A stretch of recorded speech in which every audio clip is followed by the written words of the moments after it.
Hello and good evening. I'm here with Dr. Mustafizur, Rahman, the Executive Director of the Centre for Policy Dialogue in Bangladesh and one of the recipients of the Think Tank Initiative grant. Mustafizur, thank you for coming to this conversation. TTI is distinctive in terms of providing a kind of support to institutions like yours and to mine, which is hard to come by, core funding. How has that made a difference to CPD relative to all the other sources of funding that you get? Well, I think it has made quite a significant amount of difference in the work that we do, because if it is project funding, you are beholden to certain types of works, and sometimes even if it is not your priority areas, you have to do those type of works because you have to generate funds. The beauty of this particular program is that it is capacity building support, it is co-funding. So you can yourself as an institution identify your priorities and then do your research based on that. And also this provides us with an opportunity to go for retention of our senior colleagues, recruitment of our good young colleagues. So this is also a long-term investment in the institution. Even if when the fund will not be there, this human resource capacity will be there. So I think these are the elements which gives us as to perform the role that we are expected to play in a developing country like ours as a think tank, looking forward, defining your own agendas, and then doing evidence-based quality research so that you can inform the policymakers and also downstream inform the advocacy groups in areas where you think that those areas need priority attention.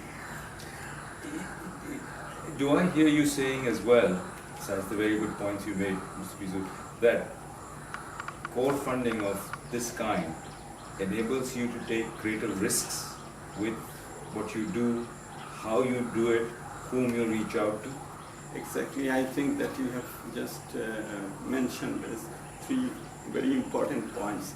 Yes, but I wouldn't say that I am taking risks, but I would say that it reduces the risk which I would have taken had there not been this type of funds. Yeah. So it really gives me the flexibility to you can manage the risks. I can manage the risks, yeah, that should be there.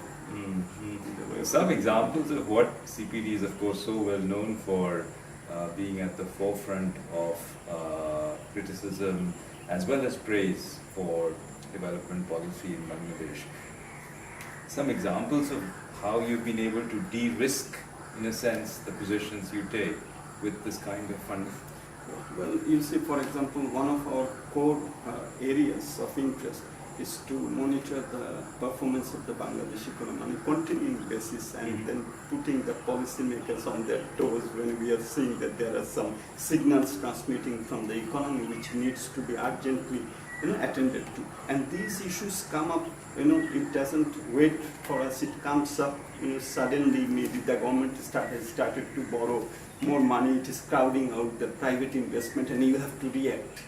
So those type of things always crops up. All the government is going for some sort of fiscal policies or deficit financing or subsidy policies which you think that could create long-term or medium-term problems. So you don't wait for some project funding to come and then do your research and then respond. So you can spontaneously respond, and those are the types really we have seen in the context of this particular support, that the policymakers also look out for those type of policy suggestions, because sometimes they also unknowingly also pursue policies which then when you point it out and then sometimes they at the moment they would not show that there has been some lack of good policy making, but then they react to it, and we have seen it in the context of Bangladesh also, that when we came up with those type of research outputs, they have said, no, our policy is fine, but then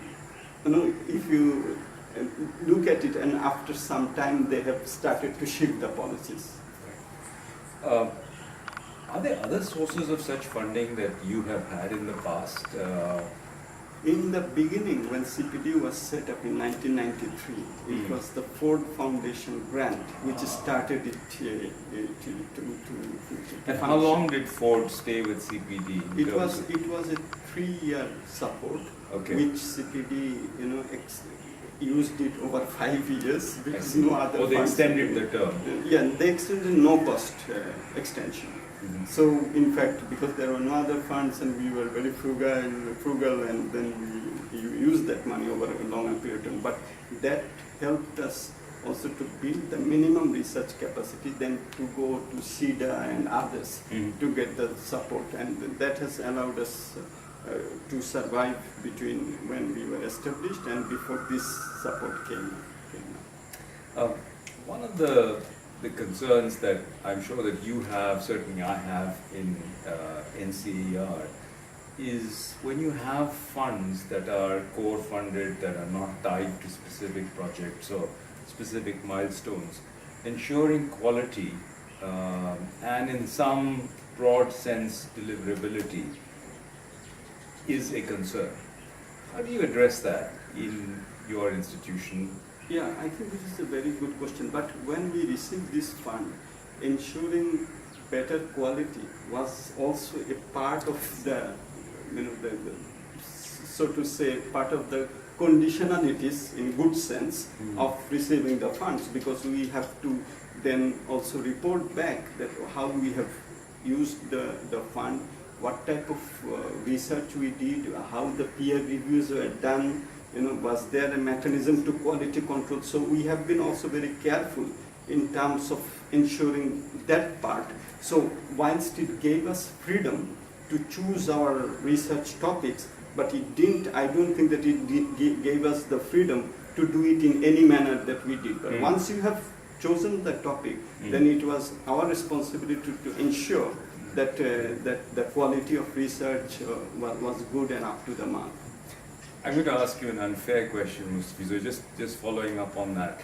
So, on balance, net, would you say that core support leads to work that is more likely to produce change in society than project-funded research? And of course, this is such a broad generalization I'm asking you to make. But given your vast years of experience thinking about this, working at CPD, running CPD, where do you come out on this question? I think that the critical reality is that core fund perhaps will not give us 100% of the No, I wasn't funds asking. needed. I was really asking, is core support likely to produce more effective change in society through the work that a think tank does when it has core support as opposed to project funding? Exactly. We always, before we received this fund at CPD, we always pursued a very conscious policy that we should never degenerate ourselves into consulting firms, because many institutions, at least in the Bangladesh context, they emerged as sort of a research organization, think tank, but then when there was no funds, they started to go where the funds were. And then they became like consulting firms. So we were very careful about it, but that was very difficult. How did you manage that? That was very difficult because, but I think I should also mention that what we did is that we generated our own proposals and then went to the possible funders with those proposals. Not that always we could get the support, but in many cases, when we had a good proposal, the donors, the supporters, they said that, okay, we will support this. And there are, of course, donors and donors. There are also organizations and organizations, but there are some, I think, who are more receptive to this type of demand-driven proposals coming and then supporting.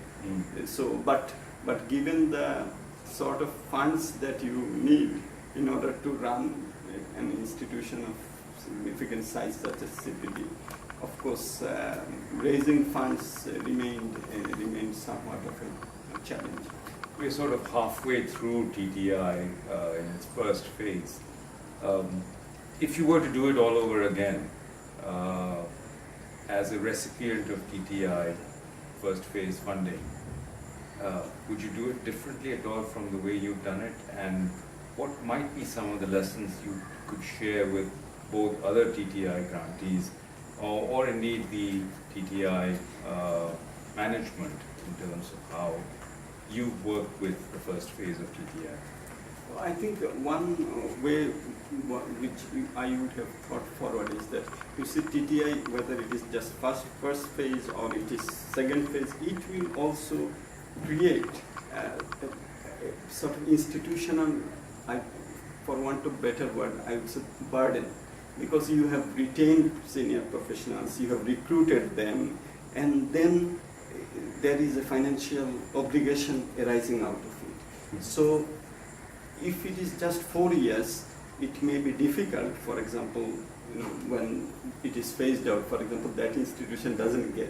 Then of course one can say that building on your human resource capacity, you should be able to generate fund, but I think that it takes more time. So I would say that the time frame that we are talking about should be a bit longer.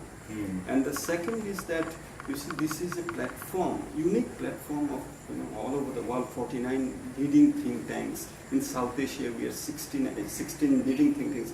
How we can leverage on the comparative advantages of each other.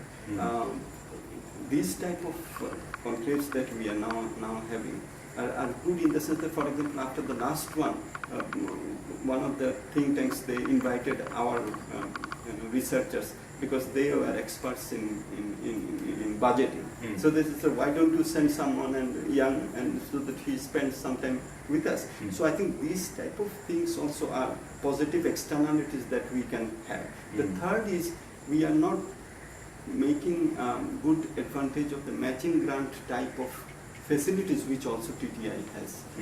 At CPD we have started, we did the MDG, EGM, and then we are also sending our with SDPI and some of the other institutions. We are doing some programs for capacity building of our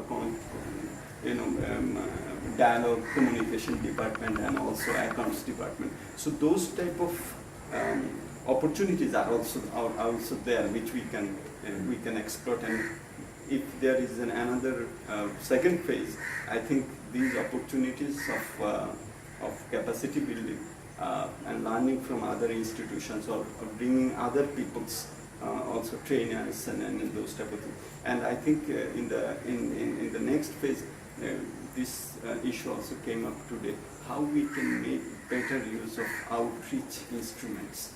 I think that is very critical. I have from my institution also, and I have seen other institutions, we are not making the best use of the outreach that ICT offers in these days and times. This is very important to be more effective in policy influence. Very useful points, Mustafizur. Thank you very much. I'm talking to Dr. Mustafizur Rahman, Executive Director of CPD. I'm Shekhar Shah at NCAER, and we just saw this wonderful placard being blown away by the wind. And of course, our hope is that when TTI 2.0 arrives, it will not actually blow away the very strong foundation that TTI has. But if the winds of change blow away this, then it is not bad at all. Thank you very much, Mr. Thank you.